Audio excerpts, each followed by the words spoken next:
Drinking myself to sleep, passing out, crying. I was so broken. I mean, I wouldn't say I was suicidal, but I began to Google, like, how to beat depression. I felt I was on the edge. I was right on the edge of tipping over and just losing it. I could have given up. I probably should have at many points. There was no reason to believe otherwise. You know, so I could look at that and said, you know, I'm a loser, I'm a tool, I'm going to quit. Or I'm just going to figure it out. I'm just going to be a honey badger over this thing and not give a crap, and I'm going to figure it out. You've got to believe things. And even one of my mentors, one of my first mentors, I said, I want to make $500,000 in this industry. And, you know, he said, Mark, I've been around it for 8 years. People make like 60 to 80,000. That's just what people do here. You know, you hear about the 500,000, but I ain't ever seen it. That's what he said. I said, I want to do it, though. I want to do it. So you can, they talk about Steve Jobs doing reality distortion, and you have to distort reality. You do. You have to see what others can't see.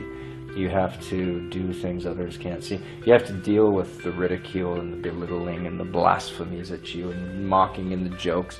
And you have to take all of that, and you have to have enough focus where that stuff is just like bugs hitting the driving. You know, as you're driving 1,000 miles an hour, there's going to be bugs and squirrels that you run over and things that are hitting the windshield. And you got to be able to take all that stuff, and you're just in galactic speed. And I would visualize with Solomon, I'd take these verses and I'd visualize that that all these promises were happening. I would visualize, there's a verse, I think it's in Malachi, where it says, you know, if you bring the tithe into my storehouse, and it assumes integrity and hard work and 6 days and all this stuff, then I'll bring in so much blessing that I'll open the windows of heaven and bring in so much blessing you won't know where to put it.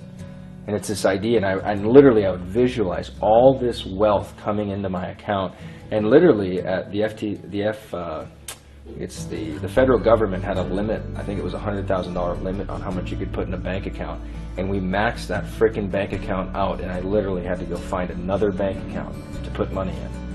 I mean, it was the manifestation. I saw these things happening, but I believed in them way before I had any real reason to. So faith is the evidence of things not seen. That's what living in faith is. And on earth, you know, you've got to put your faith into tangible manifestations, things and people and institutions and realities that are touchable, you know, visceral things. Like, I would imagine that my clients would see me at a live event and throw their hands around me and hug me and cry and tell me how much they changed my life. Now, every week, there are clients that have tearful stories of how my story and my impact and this and that has changed their lives. I mean, it's incredible. But I saw it all before there was any reason to believe it. Really. Really?